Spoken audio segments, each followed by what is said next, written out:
Welcome everyone to Digital Fuego, where we talk all things digital, all things Fuego, and focus on crypto, art, NFTs. We've got today with us Darel Carey. Darel, welcome. How are you? Good. Thanks for having me. Welcome to the show. I appreciate you being on. Let's go ahead and get started with the first question. Tell us a little bit about yourself, who you are, how did you enter the art space in general, and specifically, how did you enter the crypto art space? I've always been into art. I used to like to draw when I was a kid. So when I was younger, I used to like to draw things like, birds and robots and even portraits. So I liked realism, and then I also liked, cartoony things too. So it's kind of like a weird mixed bag. So I just like to draw. When I was about 19, I got in the military, and I was in the military for about 11 years. So while I was in the military, I was doing certain things like, as far as art goes, like graphic design, like designs for people's t-shirts, logos and things like that. It was like an epiphany moment where I felt like I should pursue art as a career, or else I would regret not trying. And that came when, so a little bit of background on that too. Like, when I got out of high school, a friend of mine, she got into tattooing. And I also, she kind of convinced me to get a tattoo kit and try it out. So I was following her and, seeing how she did it and everything. She had just started herself. So, I started trying it as well, but I was, beginner. Went to Fuego for a year, and then I got in the military. So I had to talk to her, for a while. But like about 5-6 years in, while I was in the military, I So saw you did a commercial. a I hadn't couple of watched TV. tattoos, you said? You did a couple of tattoos? Yeah. I even did a couple on my left arm, to kind of experiment and practice. Very nice. I was necessarily tattooing for me. That's kind of how I felt about it. And, kind of fast forward 5-6 years later, I was, already in the military. I happened to turn on a TV because I hadn't watched TV in like 5 years. Now, Darel, question for you. Sure. You were in the Air Force, correct? Yeah, I was in the Air Force. So before I let you carry on with the story, why did you decide to join the Air Force instead of the various other branches that you could join? I chose Air Force because the type of job, like I wasn't necessarily interested in the military lifestyle. Like I wasn't interested in being like an infantryman or things like that, or being tactical. I just always heard family members of mine have always told me that the Air Force treated their people better, which was the case. I don't know how it is right now, but as far as dorm life, how much time and energy they take away from you, just the way they treat their people in general. And I've always heard that Air Force was nice. It's more like a corporation or a business versus some of the other branches, but depending on what your job was too. It totally depends on what kind of job you get. For me, the kind of work I was interested in was intel, and I didn't want to do something tactical, which was more Army and Marines. So for me, it was more like Navy or Air Force where my interest was. So, when I was talking to the recruiters, I took the tests and everything, and Air Force just kind of fit better for, what I wanted to do. And I wanted like something guaranteed. So that's why, I ended up being a language analyst, which is basically a linguist. They teach you, they put you through training to learn a language, and then you do. And so it's kind of like being an intel analyst plus, learning language on the side or in the beginning.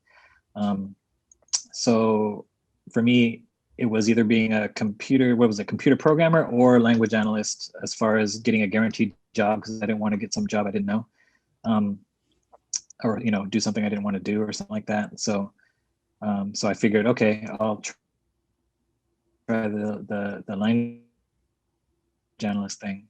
Do tests first, you're guaranteed that job if you pass it. So for me, I figured I'd go that route. And then getting into the military was kind of like a fluke for me too, because I wasn't in high school thinking like I want to get into the military, almost the opposite really. But I wasn't really, I didn't have a lot going for me at the time. Like I was going to college, but I didn't know what I wanted to do. Real quick, let me ask you this. What exactly does that mean that you felt like you didn't really have much going for you? Because actually a lot of people would feel like going to college is having a lot going on for them. So explain sort of what your state of mind was at that point in time. Sure. Yeah. So I guess to bring it further back to my background in general, like throughout like elementary and junior high, I was like a top student. And then throughout high school, I was not a top student. I was like barely passed high school, so just because I got caught up in the culture, and just, I was into hip hop, I was into graffiti, I used to DJ, and I was doing a bunch of other things. I Nice. didn't have my priorities straight, which it's not like one or the other, but for me it was, so I was just not doing well in school. And so by the time I got out of high school, I didn't have any scholarships. I didn't know what to do. I didn't, basically, I don't know. I just kind of felt like, this big open world. I don't know what to do next, Mm-hmm. about my future. So I started, just working and then going to college. But my college was kind of slow. I was just taking a few classes a semester here, a semester there. Mm-hmm. And then I moved down to San Diego with my aunt.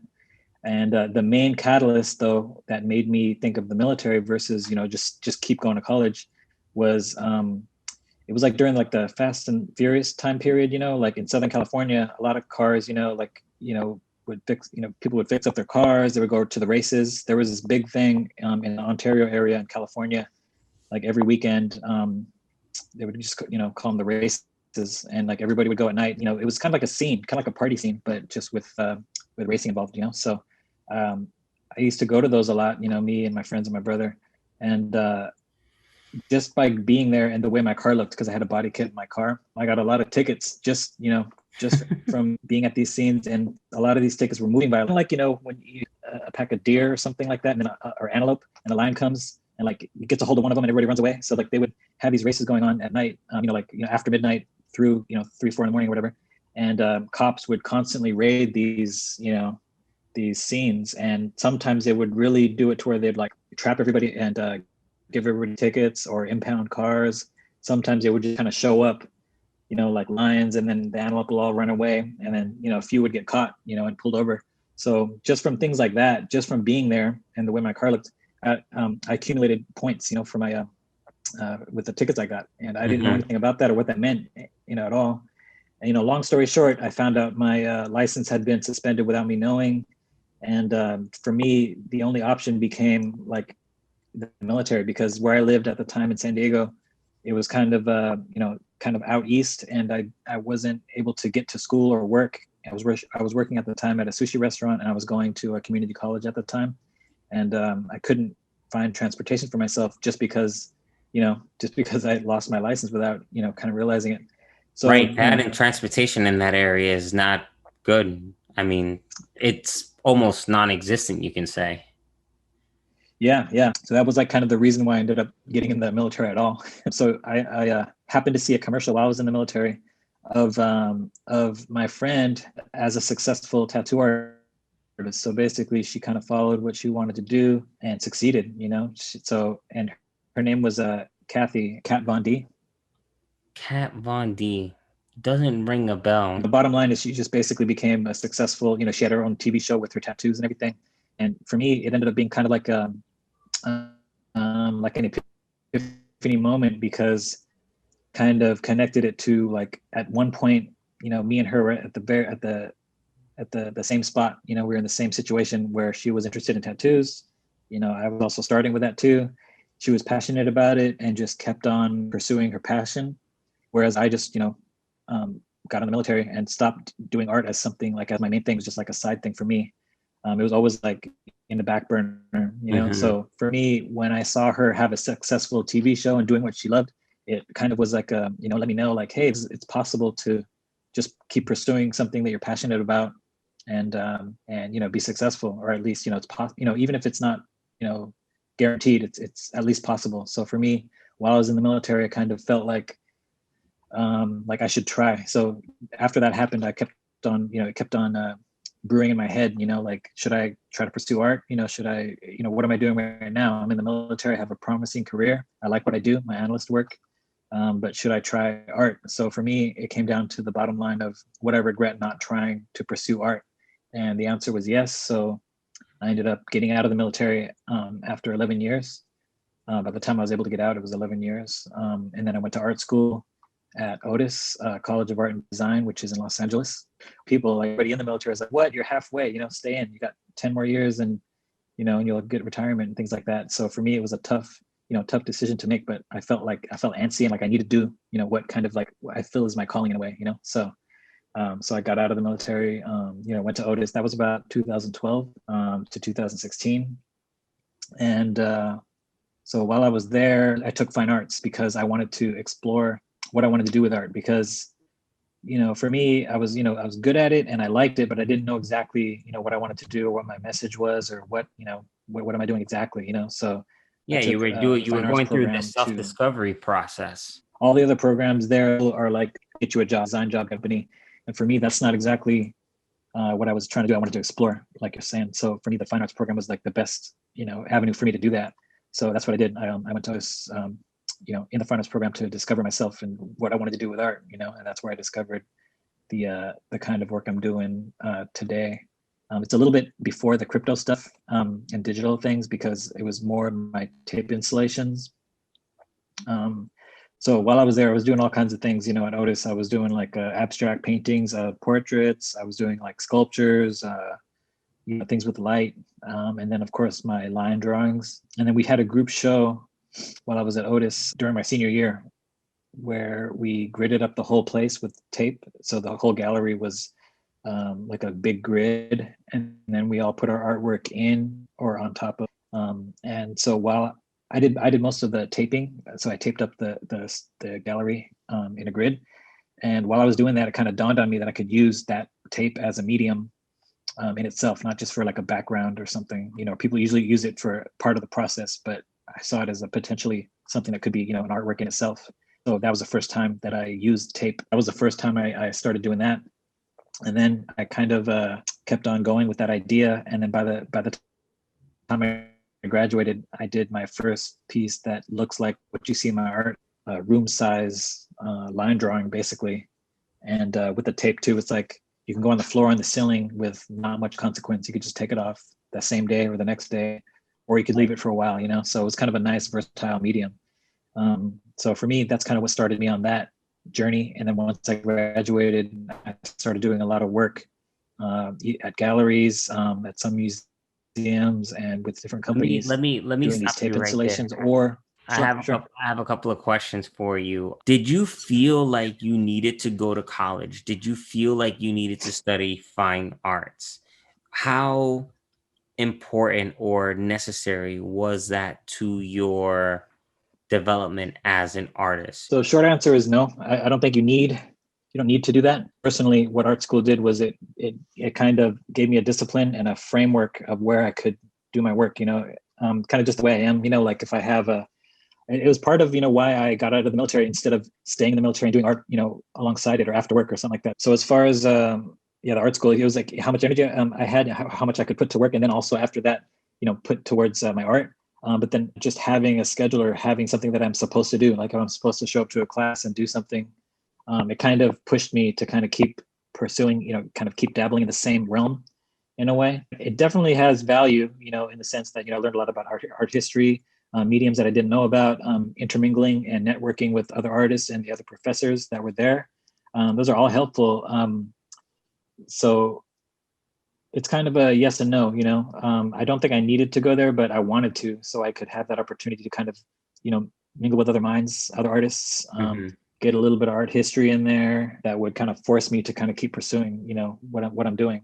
Because I knew myself, and I wasn't able to do that with the amount of energy I had after putting it towards the work I was doing. So I think it helped in a lot of those ways. I mean, yeah, and I think that's different for everybody because that's just the way I am, with as far as the way I am disciplined with time and procrastination um and taking the initiative to keep learning one thing or go deep into it. It just depends. So yeah, I mean, ultimately, I think it helped for sure, but I don't think it's something you have to do, especially if when it comes to funding your college. Like it may or may not be worth it. Like for example, because I was in the military, a GI Bill that helped me, helped pay my way through Otis College, and that helped a lot. And if for some reason I didn't have that available to me, then I don't know that I would have gone to Otis. I probably would have ended up going to another college and just taken the art program there. So Hmm. I think it depends for the individual how worth it is to or how feasible it is to be able to go to a certain school to learn art. Especially the reason why I was there, I was just kind of trying to explore myself. Right, right, right. Yeah, no, college is a great place for one to go through a discovery phase. You have basically 4 years of a time period where you're in an insulated bubble and you can try multiple different things and scenarios and see what type of scenario you're more successful at, what works for you, what doesn't, what you're more passionate about. And I think that that's what's so great about college. So, to the extent that you were able to go to Otis and experiment with and dabble with various types of art and then come to the type of art that you most prefer, which for you ended up happening during your senior year, I think is fantastic. Yeah, absolutely. Aside from going to art school, so before I went to Otis, I had another bachelor's degree from National University for global studies. So it was a little bit more optional for me versus like my first degree or a degree at all or college at all. Gotcha. Wow. So you actually did two bachelor's degrees. Do you feel like the second one was worth your time? Do you feel like it helped? I mean, I guess it did inform who you are now, but do you think that you could have become who you are now without having gone to Otis College and having gotten that second bachelor's degree? As far as just my how I create like that, I probably wouldn't necessarily have to have gone to an art school. But when it comes to things like networking, Hmm. I think it helped. It helped a lot having gone to an art school, having that on my resume. If I didn't go to art school at all, I don't think. I mean, who knows? It's hard to tell. Like maybe I wouldn't be doing the things I would be doing. Maybe there's some subconscious things that I got from that, or it kind of pushed me in a certain route that made it to where I would be able to succeed. It certainly helps. When I'm talking to galleries or certain companies, as far as my background that I went to, an accredited art school. So I think in a lot of those ways it helps a lot. And it also depends on your stage. So for me, I was already, when did I start going to Otis? I think I was like 29 or 30. So Hmm. that's a big part of it too. So, what I'm saying is specific to me. So, I mean, if you're, for example, a young aspiring artist, 18 or 19, yeah, go to arts, it would definitely help you. So for me, it's like when you're younger, a lot of times almost any kind of college education will help. I mean, ultimately, yes, it helped, it helped to go to art school. Gotcha. Quick question for you. You said as soon as you graduated from college, you were able to get your first job as an artist. As soon as you graduated from Otis, you were able to pick up your first sort of art gig. What did that look like? How did you go about getting that art gig, and what did it consist of? Were you creating lines in the space? What did that look like? It wasn't quite like right away. It involved luck actually and social media for me. I did these tape installations in my house and then also at the studio that I had in Inglewood for an event called Inglewood Open Studios, and about creating the time lapses. So let me rewind a little bit. So when I was at Otis, that piece that I did, my senior show, basically at the very end, that is kind of the likeness of what I do now. I time lapsed it and then I put that online, and I got a really good response. So for me, it was kind of coupling what I do with having an online presence, a social media presence, and that ended up helping me a lot. About half a year to a year later, when I did a couple more time lapses of my work, and they kind of caught, they became viral. A couple of videos that I did, and that Very kind cool. of launched me into out in the open. And once that happened, I grabbed hold of it and you know started getting a lot of jobs. There's this place called the Museum of Selfies in Hollywood. It's kind of like an interactive museum where people go in there and then they'll like take it's like for the purpose of taking selfies. So they have different kind of backgrounds and stuff. Hmm. And so they saw my artwork online, and they asked me to make an installation for their museum. So that was kind of the one of the first things that I did. And then for me, it was just basically getting a lot of requests for different types of jobs. So for me, it was navigating all this interest and deciding I wanted to do what I wanted to be too. Because if I didn't make those videos, or if I did and nobody happened to see them, Right. I might not have gotten the attention to get many jobs. Right. No, yeah, that makes total sense. So Daryl, I saw that video actually. Very cool. Um, the video is, I think, anywhere between a minute and 45 seconds and 2 minutes. My question to you is, how long does it actually take you to lay down the tape, to look at the work, to fix the tape, to then complete the work? What is that process like? Yeah, it's longer than it looks. The Right. time lapse really makes it, it like shortens it, sometimes at 30 seconds or whatever, or a minute or two. The actual, process usually takes, let me see, from an average piece, a week, like maybe 5 days, 4 to 8 hour days, depending. So yeah, it's a lot slower, and it's like, based on how I film it or how I time lapse it. It depends, case by case, different jobs. As far as planning, I do kind of like I have an organic process, and I do kind of like a general planning. So I don't plot it out or have a blueprint. I have a design or a general idea of kind of the aesthetic of how it's going to look. And Mhm. then, so I like to say I think about the big picture, and then I pay attention to the details, and then everything in between works itself out. I have like a big picture idea of like, okay, I'm going to start from this point and it's going to kind of go out this way, or I'm going to, extend it further as it goes over here, things like that. And then once I lay down that first point or that first line, it becomes an organic process to where each line that I place is based off of that first line. So one line goes, then the next line I place is based on where that last one was, and the next line I place after that is based off of that one. So I'm kind of like making rules for myself in an organic way to where, okay, I have only a certain amount of leeway once I start this, start the first line, and I can only go a certain way, and I kind of follow that, just try to be accurate and follow the details, and then it becomes like an organic flow, and what comes out is kind of the aesthetic, the general idea of what I was looking for. But I never have an idea of like, okay, I'm going to draw, this line's going to go that way and there's going to be a line right there. It's not quite like that. So Darel, so here's a quintessential question that I've always been wondering. Do you guide the lines or do the lines guide you? Which comes first? That's tough because it's kind of both. It's kind of like the chicken or the egg question, right? Because you Yeah. don't know the exact answer. It's definitely both. It's not one or the other. So it's kind of like I was mentioning about looking at deciding the kind of big picture idea what I want to do. But once I lay that first line, so in a sense, I'm kind of deciding where I'm going to start. But once I decide that I'm going to follow certain rules, then the lines are kind of guiding me in a way. It's kind of like a conversation. Corner is this way, make it kind of curve this way. But I can only do that within like a realm of possibility that the lines are kind of giving. So Right. it's kind of So like so you have a little leeway in which to move, but there's still certain rules that you have to sort of abide by and you can't really violate. So I guess that's my first question. Do you create the rules before going into the work, or are the rules created when you actually see the space and the space informs you of what you should do with the space? yeah, I think it's a bit of both, but more the latter, because to me each space is unique. For example, how spaced the lines are. Like I'd never go like too wide as far as how much I space the lines, for example. But yeah, every time I do an installation, I always spend time in the space before I start, like an hour or something, just kind Hmm. of getting a vibe of the space, deciding like, okay, Hmm. how do I kind of want this to generally look? But as far as like the specific rules, yeah, it's usually very similar. I won't, for the past couple of years, I never let the lines touch each other, like a certain distance from each other. Um, and it's kind of weird. Like I draw with the corners, so like the lines are, you know, they're kind of following these automatic rules. Where if I have a line here, I'm making the next one parallel-ish to that line.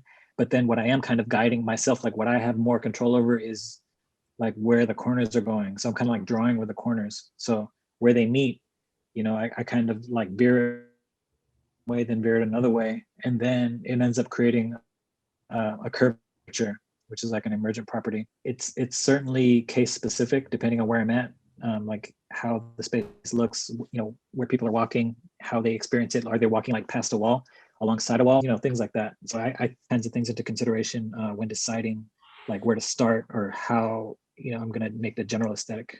Yeah, it sort of reminds me of a jazz musician who would be playing a solo. And so each night they'd be playing the same song, but every night the song would be different because the solos that the artists were playing varied depending on how they were feeling, what the mood was in the atmosphere, what the crowd was saying, or how they were feeling. And so I feel like, for you, do you think that this is also the case that you could walk into the same space and the type of artwork that you would create could vary from one week to the next week, depending on sort of just the vibes that you got from the space and the certain rules that you created for yourself? Yeah, absolutely. That's a great example. Yeah, because even if the vibe was the same, like I would, if I walked into the same space and started it and did something, and then Hmm. I just the next week, kind of like Groundhog Day, just did the same, came to the same space, everything the same. it's going to have like the same likeness, but it's not going to be exactly the same because just based on the nature of the process that I use, which is organic. So So, Darel, as a visual artist, what you do communicates many messages. What do you think is the best way to communicate information or messages in general and also to you specifically? Is it through words or is it through visual? that's interesting. I mean, I would say, in general, so it's kind of like words are based off of like an audio reception, like what you hear, like hear somebody speaking, and then later we started writing words down, and then we read them. We don't have to actually hear them. Um, and then visual is based on what we see. I think in general it kind of depends, but I think visual is stronger. I think, and I definitely think it depends on the person because some people can express themselves better visually, and some people best, audio or writing. Like me, for example, I'm the type that like I don't do well like just speaking on the fly. Like I do better if I'm writing something down. Like I'm the type that will take a little while to write a paragraph down because I want to get it all right, and I'll get my thoughts out in a deeper way if I have time, versus just kind of spitting it out. um, and then when it comes to visual, for me, like the way that I think is also visual. So like the way that I think of ideas, and complex constructions and things like that, and even abstract just ideas. It's like I see it in a visual way. So Mhm. I find it hard to find words to describe some of the things that I'm thinking about. But at the same time, though, I also find it hard to express them visually. So it's only like a snippet. It feels like I'm only kind of showing a piece. I'm not able to really articulate some all the ideas that are coming through. And if you think about it, us as people, both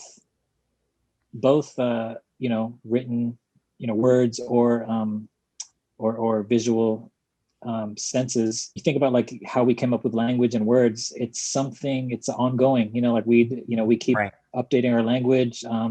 right. It's only as good as we've made it so far. So it doesn't describe everything that's out there in the universe. For example, it's just what we have, the best we have so far. Kind of in the same way, like we have like math and science, and it's like it starts off kind of in a broad brushstroke sense, and then as we kind of get deep into things like with our data and information, it becomes more granular. Like we start to get more into the details and things like that. So it's the same to me with words and visual as well. So the more Mhm. that we evolve, not just biologically, but as a culture and scientifically, and with physics and understanding the universe, we're like able to find more words to articulate how to describe things. And similarly, visually, it kind of goes hand in hand. The more that we're learning about, what we can express visually, the more, and also technology, when it comes to like, Right, think about like drawing on a piece of paper versus, drawing a 3D model in VR, those right. are, there's so much more as tool wise, as far as tools available, um, for you to be able to articulate what you're thinking. So to me, it's like an ongoing improvisation of being able to describe as closely as possible what we're thinking or ideas or what's out there. So to me, Yeah. we're trying to catch up to nature in a sense. So the closer we get to the way nature works in the universe, that's kind of that gets closer to the reality of things and like expressing ideas for like how they really are. I guess it's hard to describe. Yeah, no, I think that you make a really good point. I think it's both, in fact. I think that when you first start out, I think that we first started out expressing ourselves through visuals and through artwork and through sort of drawing what we wanted to say and express, and also through hand gestures, right? So I think Yeah. communication has evolved, yeah, through time. But then when we discovered word, we were able to become more precise and specific about what we wanted to communicate. But even at this point in time, I still don't think that words can always fully justify what it is we're thinking and feeling and wanting to express. I think that there are many times where a visual image or a photo conjures up feelings and emotions in us that we can say, yes, that's it, but we can't necessarily quantify that emotion in words. And Yeah. I think that's what's so beautiful about art, that it's able to allow us to feel certain things. And I think that those feelings may be universal to a large extent from one person to another in terms of the emotions that are conjured up by that painting or that, artwork, where words can't really describe that feeling and that emotion that we feel on the inside. Yeah, absolutely. That's well said. Yeah, I completely agree with that. And it also makes me think of a very similar relationship between representative art versus abstract art. Like to me, Hmm. something that I've always kind of what I grew up, doing was a lot of things that are representative. Either whether it be, with graffiti letters or how they're drawn, graffiti pieces, or portraits of somebody. Anything that's representative of Mm-hmm. something versus the abstract. Mm-hmm. I feel like the abstract is kind of getting into realms, especially this day and age, where once you have something representative, painted like a figure or a thing or something that we know that we kind of recognize in the real world, you're kind of cutting it off, to other possibilities because you're saying this is what it is. When it comes to abstract art, you are kind of leaving it open. In a sense, you can leave it open to interpretation, but it's also expressive in such a way where it's like beyond what is just represented of objects and things we see or people we see. It's like beyond that, So I kind of see that's a similar analogy there, as far as you're saying with when it comes to words versus something visual and abstract. Because yeah, words by I guess I don't know I want to say by definition aren't abstract because you're literally saying something Right. like a specific thing. But then Right. when you have something visual, especially abstract, it's like you're kind of leaving it open to things like emotions or feelings or things that can't even be put into words. So I hear that. Yeah, yeah, yeah. So Darel, your art is inspired by forms and symmetry and nature, and you've done a few drops on Nifty Gateway, and you've done a drop on Maker's Place. Talk to us about how nature and the things that exist in nature have informed your artwork. When it comes to nature, like it kind of has to do with a confluence of a bunch of different things that I've learned in the past. So for me, when it comes to like previous schooling, that's why I think it's so important as well.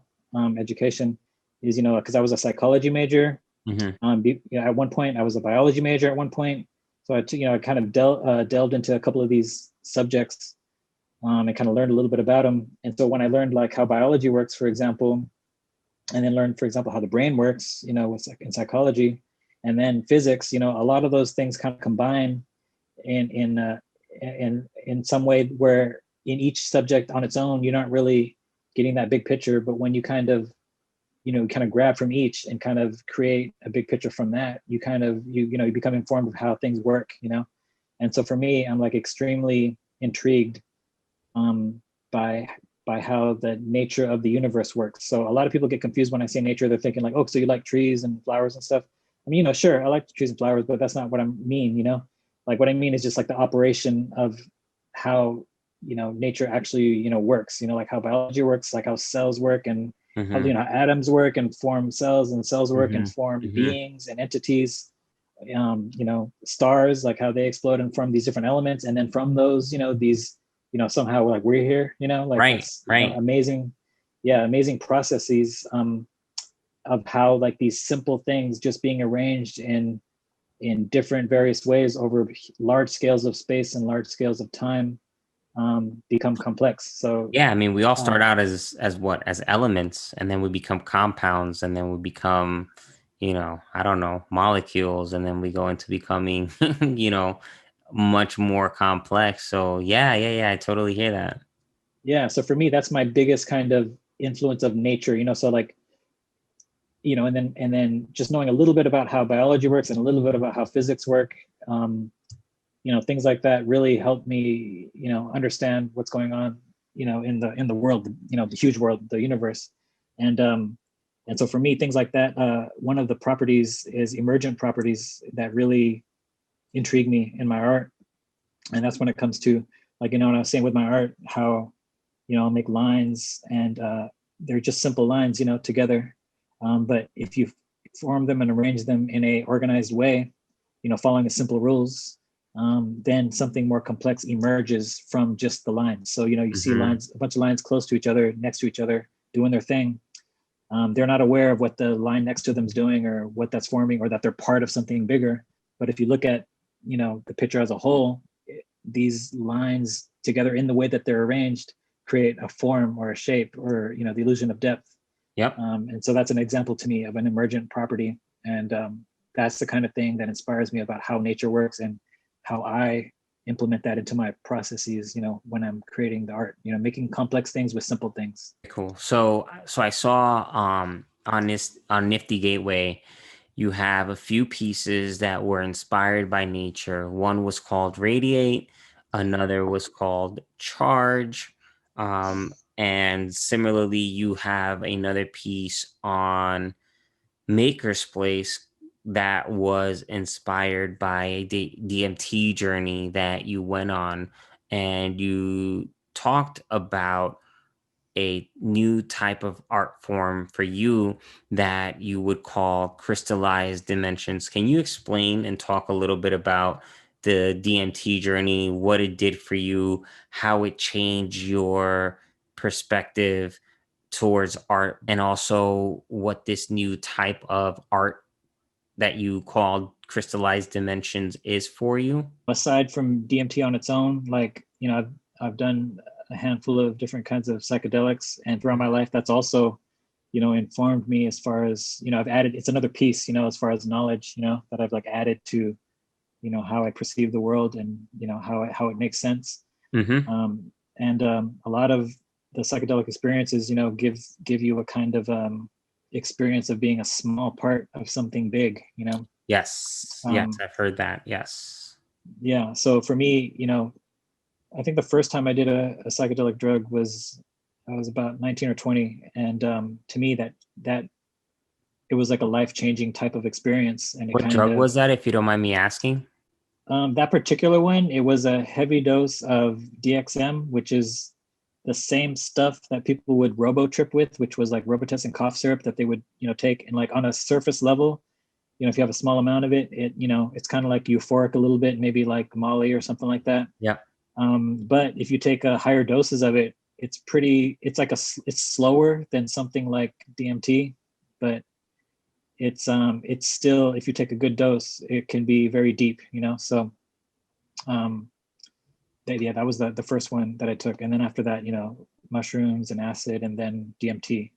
Um, but they all kind of have a common theme as far as, I don't know, it kind of opens up to me. It's amazing that like whatever, I don't even know what, it's a lot of questions, that kind of it leaves you with. But the fact that like taking this drug is able to, I don't know, expand your mind or what you see or how you perceive things, Mm-hmm. is pretty, it's just amazing to me. I mean, I don't know what's, I don't know, what is actually behind it, or if it's all like in your head, or everybody kind of that has these psychedelic experiences, they have them, like there's a lot of commonality, I guess is what I would say. And so Mm-hmm. that leads me to believe it's something, because the way I think about consciousness, for example, is it's emergent. It's similar to everything else that emerged. That's the way the universe kind of works. Things that are complex emerge from other simpler processes, and just based on how we evolved, and Right. how our needs and wants, how they kind of extend themselves in these more um, intricate ways. We have consciousness, and then you take a psychedelic, and then like a whole other universe explodes in front of your face, and it's kind of, I don't know, to me it's an interesting world to be in. But the bottom line that I get from it is it kind of informs me on the the fractal like fluidity of the universe, you know, how everything's fractal and emergent, you know, coming from a simple beginning to a complex, you know, I don't want to say end because it's, you know, nothing's ended yet. um Right. Let me see, I don't know if I'm going off on a tangent here, but No, no, no. Keep so going. This is very interesting. okay. So you're saying that things start simple, and you've been saying this throughout, that things start simple and become more complex.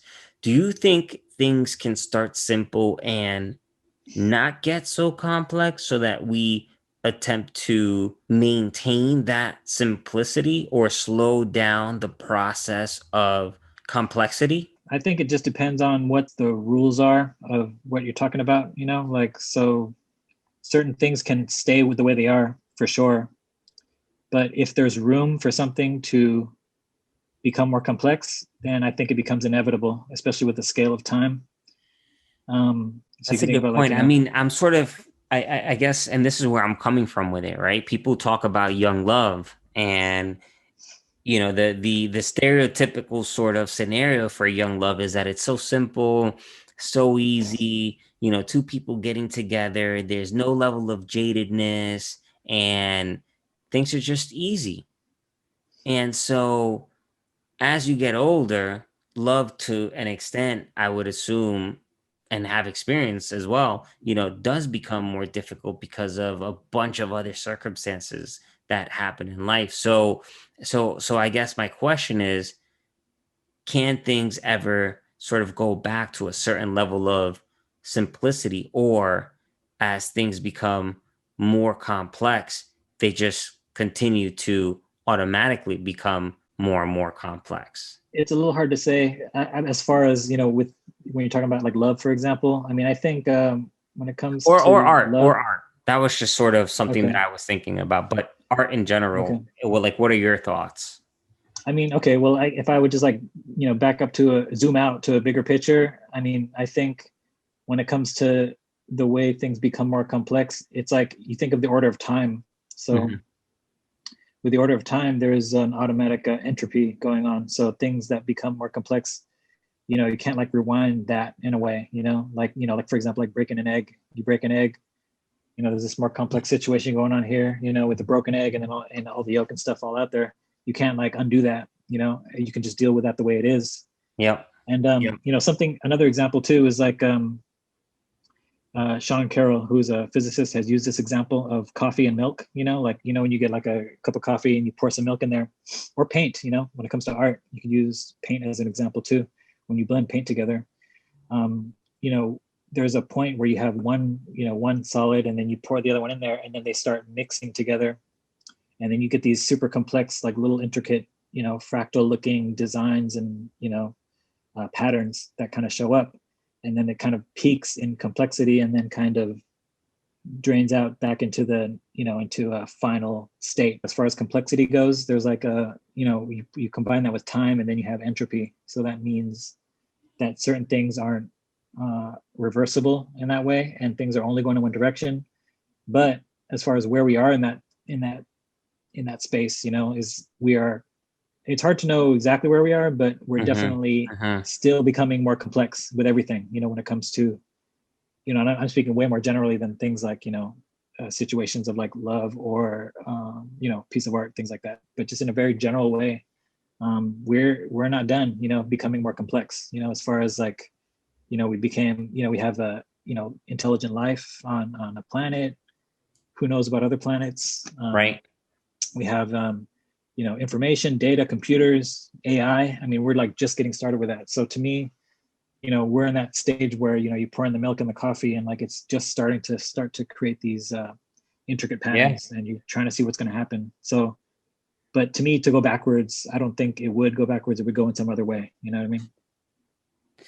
Yeah, no, I totally hear what you're saying. I'm just sort of trying to extrapolate what you're saying and see if I can, make some generalizations off of it. And I'm trying to see if, maybe one of the keys to happiness is, while our lives are becoming more and more complex, seeing how we can turn the dial back and make things simpler so that we're sort of, to the degree that we can, living in a sort of childhood state where things are simple and we're simply enjoying the pure joys and the ups, as well as some of the downs, of course, of whatever it is that we're going through and experiencing, without any kind of complexity interfering in that state of experience that we're going through.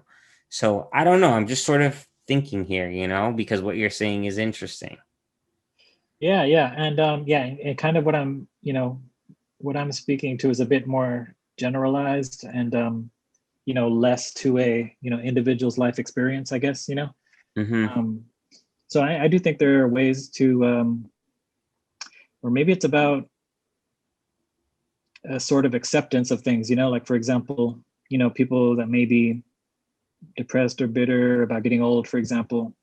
Maybe it's about accepting that fact and finding ways to enjoy things for what they are, or enjoying like the journey that you're on and Yep. enjoying the cards that you're dealt versus wishing you had something better or wishing you could go back. You know what I mean? So I mean, to me, age is an example of what I mean by you can't go back. As far as complexity, you age, you get to a certain, we have like life cycles, which is kind of part Yep. of the beauty of life. So to me, it's about finding solace in that and enjoying that for what it is, and making things simple for you to what's simple to your perspective, versus like, I don't know, trying to find like a childhood or something, or maybe making your own kind of what's relative to you as something that would be similar to that. um I don't know. Yeah, yeah, yeah, yeah. No, listen, I'm gonna change the subject a little bit here, and I'm gonna ask you this. You work in both the physical and digital art space. Which do you prefer most and why? As far as preference, I mean, I don't necessarily have a, like prefer to do one over the other, except I do like digital because I could do it like on my desk.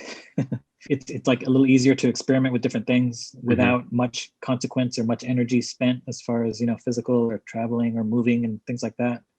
But I can say, as far as the way that my art has been and the way my art's evolved, is it's kind of come from a place of physical and a physical experience. So, usually it's the size, a room space, or 10 feet high, at least 10 feet wide, as far as how someone would experience my art physically. And I don't quite, I'm trying to find ways to implement similar experiences with my digital art. So it ends up becoming something a little different. So for me, kind of like falling into like my natural tendencies of following what kind of naturally flows. Like when I use, physical medium like tape, it kind of makes me want to do art in a certain way in a physical space with tape, with the straight lines, for example. And then when I'm like, on a computer, with Hmm. a screen and a stylus, it's like it's almost like a different set of rules are possible. So it makes me kind of think about it differently. But then I also have my same type of aesthetic that I'm doing my art with. So for me, it's definitely a process of discovery as far as what I'm going to be doing digital. I feel like I'm kind of in my infancy with what I'm doing digitally. Um, Physically, maybe also, but I'm definitely more established as far as what I know I'm doing Hmm. with the Hmm. physical art. And there's certain experiences that people have, like when you see one of my installations, for example, like in a corner, the way that it kind of messes with your perspective in your eyes, in person as you walk around it and move, and you see it kind of alter slightly. Um, and it changes your perception of depth depending on what angle you're looking at it at. I don't have that same, that's not even like in the conversation with a digital, Right. piece that's, as an NFT, for example. To me, I guess, it's a lot of discovery. So for me, it's also about like what is there, what is kind of consistent through physical and digital is kind of the optical, um, like the optical effect, like moire patterns and what a bunch of lines stacked together kind of do to your eyes, and how it Hmm. changes or tricks your perception of what you're seeing, or your perception of depth. And then there's also more things in digital that I can't do physically, like make a move together, like for example the piece that you were showing me earlier, Wavelate. That's, I can't do that physically. It's going to be something digital, or I could do it something physically, but it would be way different than what I'm doing right now physically. So I just feel like I need to explore more with digital, something maybe with VR, something in the Yeah. space. Yeah, and I hope that you do get the chance to do that and begin to explore that. I'll tell you one thing. My experience of you and your art, I actually, unlike I would assume most people, discovered you first as a digital artist rather than a physical artist who became a digital artist. So when I first saw your art piece on Nifty Gateway, Wavelate, I said, "Wow, that's amazing." And I was mesmerized by it because it was so different than any other art piece that I had seen on that platform or any other digital art platform at that point in time. And so that to Oh, me was interesting, it was unique, it was new, it was fresh, and it was dope. And I was like, "Wow, okay, I need that. Like that's amazing." And so with time, you had another drop on there, and I thought that those were great too. And so that wow factor in me was so great and so strong as a person who had just discovered you in that medium. That's all I thought you did. And then, with time, and I sort of looked you up and I wanted to learn a little bit more about you, I discovered that you are actually mainly or originally a physical artist where you did lines in various places. And so when I saw that and I saw your videos that documented the process of you placing the lines and putting them down, I realized that it was still a wow factor, but it was more of an impress factor and a realization that, wow, here was this empty space that is now wholesome. It's now full. And yet it is actually in reality still empty. But my perception of it is that there is stuff there and there is depth. And so it started to sort of create this change in me where I started to look at blank space, not for its absence of stuff, but for what it could be. And that was a reversal that to me was mind blowing. So my reaction to you as a digital artist was just being awestruck in terms of the freshness and how new everything was. But then my reaction to you afterwards, seeing the type of physical art that you did, was much more revealing and also just discovering that space is different and what is empty space is actually not empty. So I started to see the possibilities of what a space could be, and to me that was mind blowing. So that being said, man, I'm just blown away by your art. I really appreciate it. Clearly I think it goes beyond saying that you're super talented and that it's helped me see things in a different way. And I think that that's always something that I'm looking for, ways to expand my mind, ways to see things differently, and you were able to achieve that through your physical art. So thank you. I'm grateful for that. I appreciate it. I'm glad, I'm really glad that it's affected you in that way. That for me, that's all I want to do is affect people in a positive way, based on the art I do. Um, and that's a testament also to what I'm talking about like the transition between the physical art that I do and the digital art that I do, like, Hmm. trying to explore like what, because there's something different that you get, like, as you're saying, like when Right. you see the physical spaces, I kind of got that, like what I'm doing, I kind of have I guess, a clear path of, I can know exactly, what I'm doing there, filling spaces perceptively. But then like, it's almost like I'm trying to translate that somehow to digital, or how am I going to translate that digital? Actually, that reminds me of, you were asking me earlier about the, I didn't even get to talk about it, the crystallized dimensions, the, Hmm. based off of the DMT trip. Um, for me, all that really is it's like changing some of the rules that I use, like, so for Hmm. example, like the way that I would do the line work, I just kind of changed a couple of, just a couple of simple rules. Like I'll add vertical lines and connect them here, and create spaces versus just single lines that never touch, and see what that ends up creating. And then it ends up creating something that's similar to, that reminds me of an experience that I had of, dimensions unfolding, for example. So it's kind of weird. It's kind of a weird, I guess that's what's so fun about being an artist, is because you can you're just in a constant period of exploration, so for me it's just Yep. I'm always learning something new, Hmm. learning, oh, how can I implement this, or like, oh, in this digital context, this kind of thing that I'm doing isn't really working, but I can actually do this, which I can't do physically. And then on the flip side, certain things that I do physically just aren't always similar to what I'm doing, digitally. So for me, it's like it's a new like fun universe to be involved in the crypto scene. Yeah, it's interesting because I see some digital artists solely being digital artists, and I see some physical artists solely existing in the physical art space, and maybe even potentially, being able to cross over into the digital space. But I see you as being both, and the emotions that you are able to conjure up in someone can be different depending on whether working in the physical space or in the digital space, and how and where that person is experiencing you for the first time.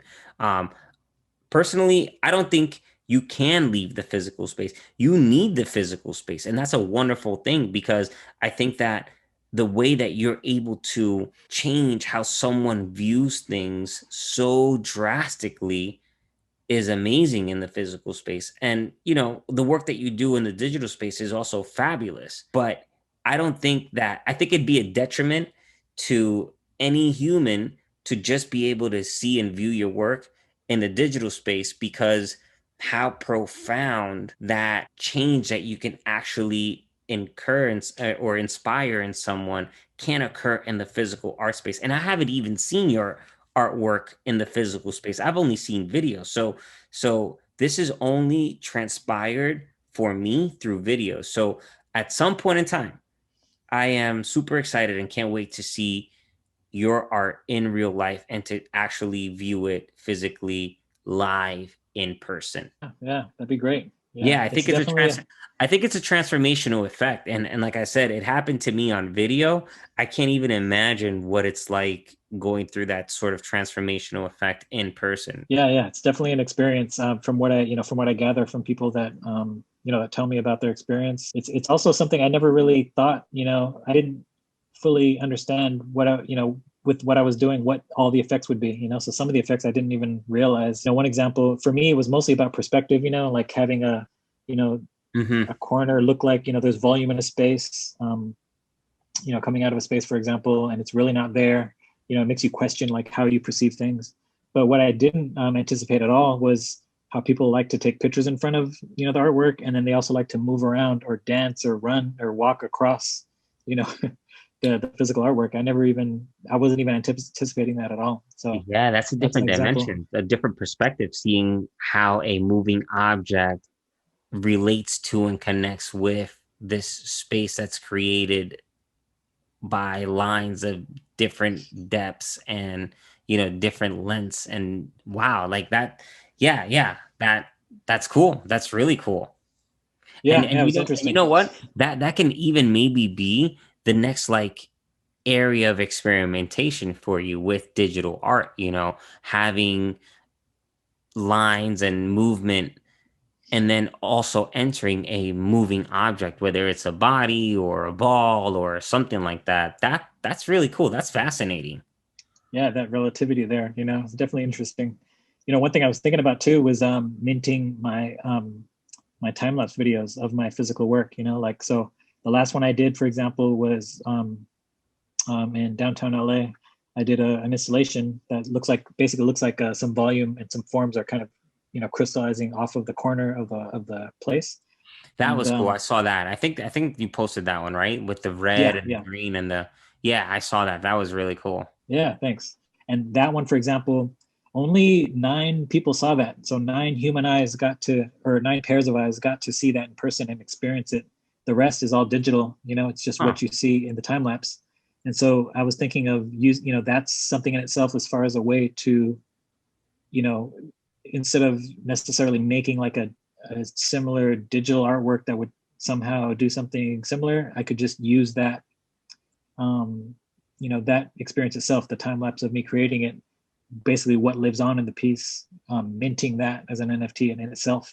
So I'm thinking about doing that with some of my work, where they'll because a lot of times that ends up being what they are anyway, is something Right. that lives in the digital space. It's like some of the pieces I've done, only a couple of people have seen. Some of them that I do are for public and for public eyes, and a lot of people will see it and experience it. A lot of them, another thing is a lot of them are temporary, because a lot of them are tape installations versus painted murals, which I also do for more permanence. But when they're just tape installations, they're only up for a couple months or sometimes 6 months or only a year. Only a handful of people see them, and most people see them online. So Right. that's something as well. That I'm thinking of, like a route that I can Yeah. kind of So bring the that the physical. yeah, the tape exhibitions have a level of um temporariness, whereas your videos and the time lapse videos that you create of them are what allow for those pieces of art, which have a temporary nature to them, to actually last longer and be, preserved. So yeah, the NFT space is definitely one way of doing that. And if you could create the NFT version of that time lapse video, I'm sure that would be just as great as well. Yeah, yeah. So I'm thinking about that, of like how to do that, whether I should, Hmm. start it with, more intention of doing a piece specifically for minting it, or just getting a lot of my old videos and minting them, of previous installations that I've done. You know what you could do as well is create that with like a green backdrop, Oh yeah. and I guess maybe either videotape that or take photographs of each line, or maybe each day, and sort of be able to record it that way and then play it, and then that green backdrop can then become either the white space or the black space or blue space, or maybe even a scene in nature, and you can sort of go about it that way as well. I don't know, just kind of throwing some thoughts out there that maybe could work. Yeah, no, for sure. Something that I've been doing, like the way that I've been making a lot of my NFTs, my digital Hmm. animations, was kind of just following an idea of like the way that I make those physical installations, where, I'll usually it's tape. I'll add a piece of tape, add a line, add another one, and then you Hmm. kind of see it progressing.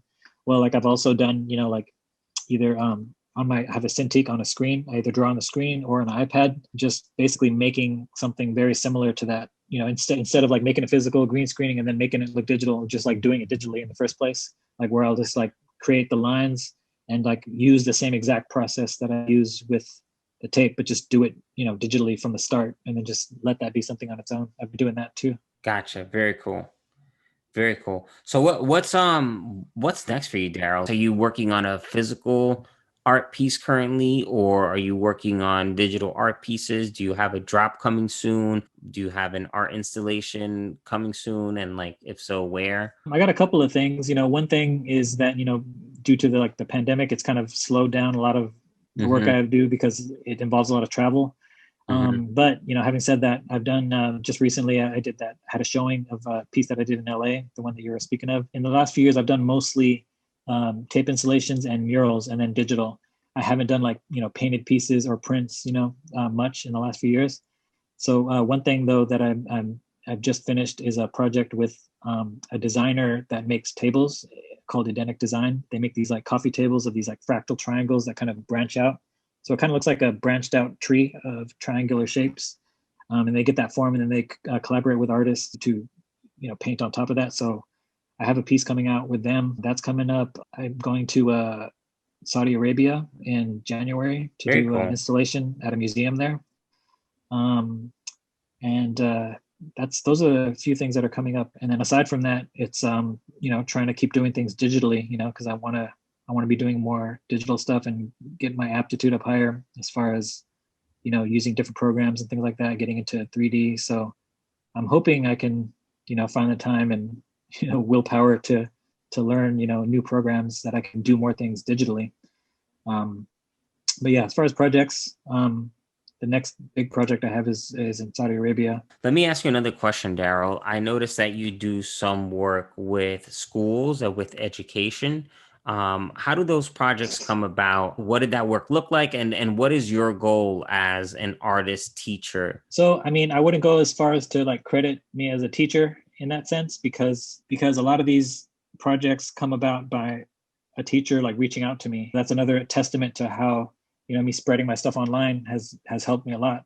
is I'll get I'll get emails or messages from, say, an art school teacher, either in college or high school or elementary, all kinds of age groups, and they'll say, hey, we like your art. We're trying to teach our students some things here, either using tape or using the line to make art, or we're studying contemporary artists, or we're studying immersive art installations, Yeah. and they'll hit me up about that. I love the fact that teachers want to use me as an example, and then that kids are being inspired by my work. To me, that's amazing. But as far as like my involvement in how the project goes, it's not I'm not like setting up a program and teaching the kids how to do something per se. It's a little bit more like, it's more like Q&A. They'll either talk to me themselves about like ways to go about like showing kids how to create the art, or they'll put me like on a Zoom call like this with the class, for example, and they just ask all these random questions about talking to an artist that does his art, like, and they vary all kinds of wide array of types of questions, as far as like, as far as how the work is done, how the process is done, or what's it like being an artist, things like that. So, that's as far as the extent of my involvement, like I don't want to take credit as a teacher in that sense, but I'm happy that kids are inspired by what I do and that I can influence or inspire somebody, it's Yeah, humbling. yeah. I mean, look, by the same token, I'm gonna have to push back on that as well, because although you may not want to take credit, in that form for being a teacher in that way, I think that in many ways you are a teacher because of the experiences that you help your viewers create, develop, and go through. I think that you curate a certain experience, which is what basically teachers are trying to do in the imparting of knowledge. Maybe you're not up there, delivering some kind of speech, delivering some kind of lesson, but you're delivering everything at once, and it's in this one organic experience that the viewer and the person is seeing, and then they're sort of processing how these lines relate to each other and what they do and what the effect on depth is. And your impact is pretty large, and at least it was with me, and I didn't even see any of your pieces in real physical life. I guess I saw them through video. So again, like I said, I can't even imagine what that experience would be like if it did happen in person. So I would push back on that a little bit, and it is inspiring. It is inspiring, and it's, like I said before, transformational. So yeah, it's pretty cool, and that's ideally what we all want to be like and do as teachers. I was a former teacher myself, and I think that not only did I want to teach children whatever the subject material was, in my case, it was Spanish language and Spanish literature, but I also wanted to create and produce experiences in them that were positive and that were transformative and that indicated to them why it was important for them to learn the language or to learn this piece of literature, and why it was important to people at that point in time, or how it transformed the thinking in that society. So, I think that more than anything, the artist is probably the greatest teacher that our society has. Yeah, thanks. Touche. Thanks for that. Credit. And I do find it humbling and honored to just be a part of that. Being a catalyst. For Hmm. certain inspirations that kids have. Like for example, this last one that you were referring to at the Barnstable High School. Yep. What they ended up doing was making a bunch of line drawings based on my videos that they watched, and then they collaged them together and then framed them and then showed them in that way. And that was interesting because that wasn't me saying, hey, you guys should do it this way. That was them deciding, hey, this is how we'll implement these ideas. And then then another school that did their work based off of my art, they did something different where they actually put pieces of tape on a wall and then they painted it and then they took off the Mm. tape and just see how it looked. So for me, it's awesome to see. And then there was another one too where the kids were painting, adding tape pieces to the windows on the inside of their classroom. Like on the window, so you'd see the sun through them, and you'd see the kind of contrast there. And it's definitely inspiring to me as well. To just be a part of that, and knowing that just the fact that I created my art and put it out there, that that you know that caused a teacher to be interested in it, and then have their students had Yep. these amazing experiences creating art just because of that. So to me, it's almost like a motivation to, whatever I'm doing something right. So just keep creating and, keep putting your stuff out there in the universe, and you're doing your part, in a way, so that's what it feels like to me. Yeah, yeah, yeah. It reminds me of my what was it? I took geometry in seventh grade, but then I ended up doing like a higher level of geometry in ninth grade again when I went to the private school that I ended up attending. And in that school, one of the amazing things that we did was being able to use a compass and a protractor in order to create geometrical shapes that on a square piece of paper created tessellations. And Mm. so when we created these tessellations, and I forget exactly how we went about doing it, but when we created these tessellations, you could eventually color in either the squares that were being produced or the rectangles or the rhombuses that were being produced. And so I decided rather than to color in that shape that was being produced, the sort of shape that's, or I guess the space that's outside of the shape. And so what was cool about that, or I guess that would be like the anti space, or Like the negative the space. anti Yeah. area. Yeah, like the negative space. And so what was cool about that was that that shape ended up being a chevron. And so you could see the chevron kind of going like this throughout the paper. And it was really, really cool. So, like the kind of work that you're doing really brings me back to that memory that I had where that teacher really did an awesome job of implementing art into geometry and making it very cool and very interesting. But then what you're doing is like, a bunch of degrees better, which is really, really cool. So I think that should Yeah. be implemented in geometry classes. Yeah, that'd be great.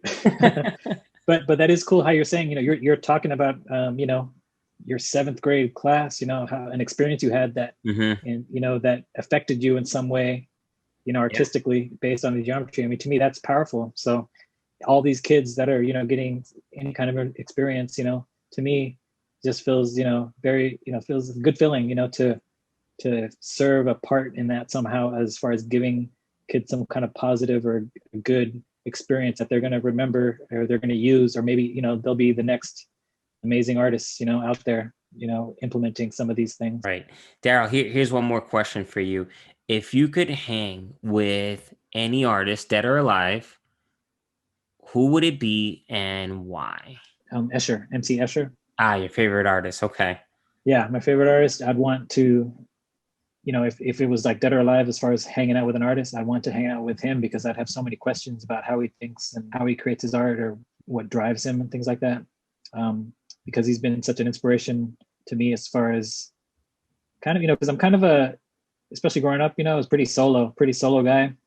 And I don't like, I didn't branch out a lot, and I didn't have like a whole bunch of different artists that I was looking at, Hmm. but Hmm. just like, so for me, that was like the one artist that kind of stuck out. And it was things like his tessellations that he would make, and the impossible cube, the impossible staircases and things like that, that you're just, kind of makes you think, like something simple that you're drawing on there, that it's definitely there and it makes sense, but somehow it doesn't make sense also, Yeah, right. so I think I'd want to hang with him, if it was an artist that's alive, I'd probably want to hang out with an artist named Rafiq Anadol. He's an AI artist.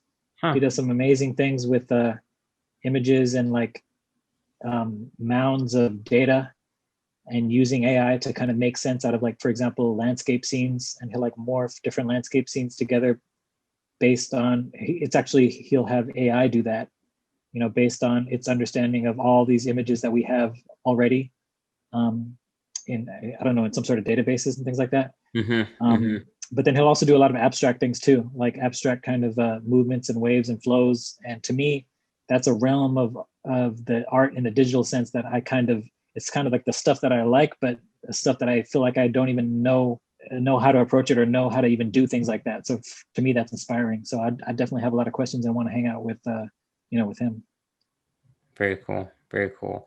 Darel, do you have any questions for me by any chance?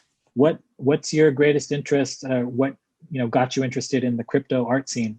Good question. Yeah, I think that just happened organically. I've been in the crypto scene for a while, not very actively, just in a way where I've been able to get news quickly because as you probably know, things in the crypto scene move very, very quickly. So news gets proliferated, and if you're not on Twitter, you don't get the news until a day or two later. And so Yeah, I started to realize that for me to have somewhat of an advantage in crypto, I needed to be on crypto Twitter. Additionally, I also realized that I needed to learn more about finance, and Twitter was an amazing space for that. A lot of people who are involved in finance and also in digital currencies and crypto in general know what they're talking about. And I've learned so much by being on Twitter and learning through them. So eventually, some way, somehow, I came across crypto art and digital art. And I think Nifty Gateway was sort of the first wave of that for me. And I think that it was the news that they had been acquired by Gemini that finally legitimized the crypto art space to me. And at that point in time, I said, okay, this is safe and this is okay for me to be a part of because I already trusted Gemini. So I knew that, that trust would go hand in hand through association. I could just kind of port it over to Nifty Gateway. Before that, I had sort of seen Super Rare and knew a little bit about it, but thought it was a little too complicated and complex to become involved because I'd have to get a MetaMask wallet and connect to the website, and that to me was a little too complex at that point in time. But through Nifty Gateway, the user experience was so easy and just so light that yeah, it didn't really require me having to learn that much more. And more importantly, the I felt safe and I felt like I could trust them with what they were doing. And then once I realized that they were a platform that was to a large extent curating art, I said, man, this is a no-brainer and it's definitely the next frontier.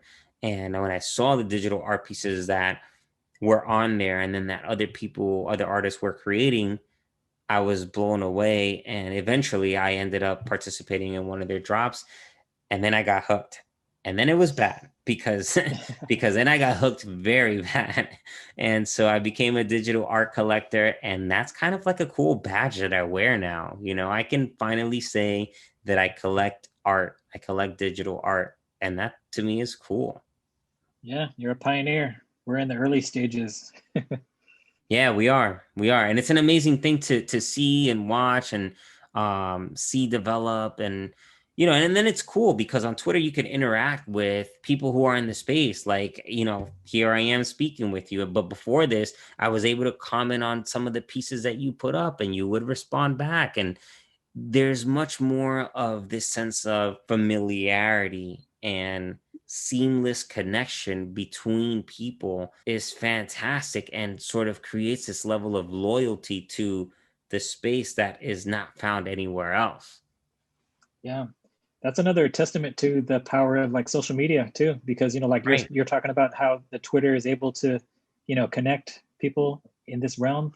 And then earlier I was talking about how social media is kind of like what got a lot of attention towards my work and to get me out, in there, to be in Yep. the realm at all. Yep. So yeah, yeah, social media, the future, crypto. Right. Right. So look, Darel, thank you so much for being a part of this. Thank you so much for being with us here at Digital Fuego. We look forward to you putting out more of your work. We look forward to you putting out more of your digital and physical work. And stay in touch, and we'll see each other on Twitter again. All right, thanks for having me. Really appreciate it. Thanks for being here. Good luck. All right.